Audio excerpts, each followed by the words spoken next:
Hi everyone. இப்போ நம்ம hand embroidery work பண்ணுறதுக்கு என்னென்ன மெட்டீரியல்ஸ் தேவைப்படும்னு பார்க்கலாம். அதுக்கு தேவைப்படுறது ஃப்ரேம். இந்த ஃப்ரேம்ஸில் பல சைஸஸ் இருக்குது. நம்மக்கிட்ட இப்போ ஆரி ஸ்டாண்ட் இருக்குது, அதில் வச்சு தான் எம்ப்ராய்டரி ஒர்க் பண்ண போகிறோம் அப்படின்னா நம்ம 18 இன்ச்சஸ் வச்சுக்கலாம். இல்லை நம்ம கையில் வச்சு தான் ஒர்க் பண்ண போகிறோம் அப்படின்னா 10 இல்லைனா 16 இன்ச்சஸ் ஃப்ரேம் வாங்கிக்கலாம். அந்த ஃப்ரேமோட சைடில் ஒரு ஸ்க்ரூ கொடுத்துருப்பாங்க, அதை டைட் பண்ணி லூஸ் பண்ணி அட்ஜஸ்ட் பண்ணிக்கலாம். நம்ம அந்த ஸ்க்ரூவை லூஸ் பண்ணி விட்டுட்டோன்னா உள்ளாடி உள்ள ஃப்ரேம் தனியாக கலண்டு வந்துடும். அதில் நாடா சுற்றி யூஸ் பண்ணிக்கலாம், இல்லைன்னா நார்மலாகவே வச்சு யூஸ் பண்ணிக்கலாம். இந்த உள்ளாடி உள்ள ஃப்ரேமை வச்சுட்டு அதுக்கு மேலே கிளாத்தை விரித்து சுருக்கம் இல்லாமல் போட்டுட்டு மேலே உள்ள ஃப்ரேமை வச்சு அந்த ஸ்க்ரூவை டைட் பண்ணி விட்டுக்கிட்டோன்னா நல்லா க்ரிப்பாக பிடிச்சிக்கும், டைட்டாகவும் இருக்கும். அப்புறம் ஒரு கிளாத் வேணும். இது காட்டன் கிளாத். காட்டன் கிளாத்தில் 1 மீட்டர் அளவுக்கு வாங்கிக்கோங்க. பிளாக் கலர் இல்லைன்னா ஒயிட் கலர் காட்டன் கிளாத் ஏதாவது ஒரு கலர் வாங்கிக்கோங்க. அப்புறம் நமக்கு தேவைப்படுறது நீடில். இதில் வந்துட்டு கொஞ்சம் பெரிய ஹோல்ஸ் உள்ள நீடில் பார்த்து வாங்கிக்கோங்க. அப்போ தான் நமக்கு எம்ப்ராய்டரி த்ரெட்டை உள்ளாடி விட்டு வெளியே எடுக்கிறதுக்கு ஈஸியாக இருக்கும். நான் வந்துட்டு ஒரு பாக்ஸாக வாங்கி வச்சுருக்கேன். இதில் எல்லா சைஸஸில் உள்ள ஹோல்ஸ் உள்ளதும் நீடிலும் இருக்குது. அதாவது நார்மலாக உள்ள சியூயிங் த்ரெட் போடுற அளவுக்கு சின்ன ஹோல்ஸ் உள்ளதும் இருக்குது, பெரிய ஹோல்ஸ் உள்ள நீடிலும் இருக்குது. இதில் நம்ம எம்ப்ராய்டரி ஒர்க் பண்ணுறதுக்காக பெரிய ஹோல்ஸ் உள்ள நீடிலை எடுத்துக்கலாம். நம்ம பாக்ஸாக வாங்கலைனாலும் தனியாகவும் கடைகளில் கிடைக்கும்.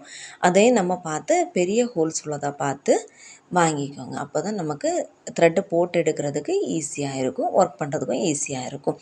அப்புறம் நமக்கு ஒரு கட்டர் வேணும். இது வந்துட்டு த்ரெட் கட்டர். இது வந்துட்டு நல்லா ஷார்ப்பாகவும் இருக்கும், நம்ம த்ரெட்டெல்லாம் கட் பண்ணுறதுக்கு ஈஸியாகவும் இருக்கும். அப்புறம் நமக்கு மெயினாக தேவைப்படுற திங்ஸ் என்னென்னாக்கா எம்ப்ராய்டரி த்ரெட். இந்த எம்ப்ராய்டரி த்ரெட் வந்துட்டு பல கலர்ஸில் கிடைக்குது, நிறைய ஷேடிங் இருக்குது. இது நம்ம தனியாகவும் வாங்கிக்கலாம், இல்லை இப்படி ஒரு பாக்ஸாகவும் வாங்கிக்கலாம்.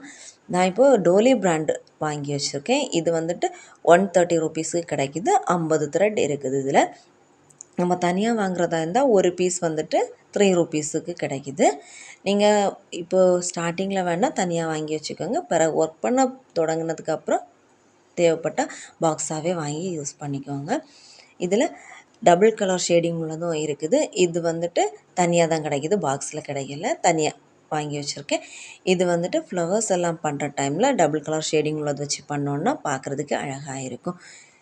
அப்புறம் ஒவ்வொரு த்ரெட்டுக்குமே ஒவ்வொரு நம்பர்ஸ் கொடுத்துருப்பாங்க. இப்போ சப்போஸ் நம்ம ஒர்க் பண்ணிகிட்ருக்க டைமில் திடீர்னு த்ரெட் ஏதாவது தீர்ந்து போச்சுன்னா இந்த நம்பர்ஸை வச்சு இதே கலரில் வாங்கிக்கலாம். நமக்கு இப்போ பார்த்திங்கன்னா இது நான் எடுத்து காமிக்கிறது பிங்க் கலர். பிங்க் கலர்லேயே ஒவ்வொரு இதுவுமே வேறு வேறு ஷேடிங்கில் இருக்குது, ஆனால் 3மே பிங்க் கலர் தான்.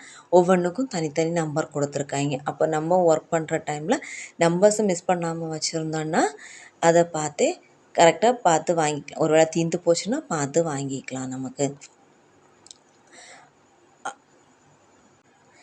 அப்புறம் இந்த த்ரெட்டை ரேப் பண்ணி வச்சுருக்க பேப்பரில் ஒரு ஆரோ மார்க் கொடுத்துருப்பாங்க. நீங்கள் பார்த்தீங்கன்னா தெரியும், அந்த ஆரோ மார்க் எந்த பக்கமாக காமிக்குதோ அந்த பக்கம் மட்டும்தான் நம்ம த்ரெட்டை வெளியே எடுக்கணும்.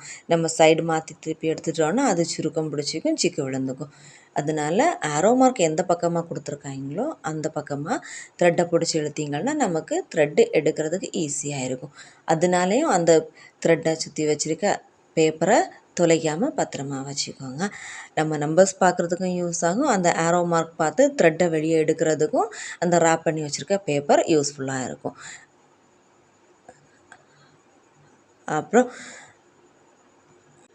அப்புறம் ஹேண்ட் எம்ப்ராய்டரி பண்ணுறதுக்கு மெயினாக இவ்வளோ திங்ஸ் தான் தேவைப்படும்.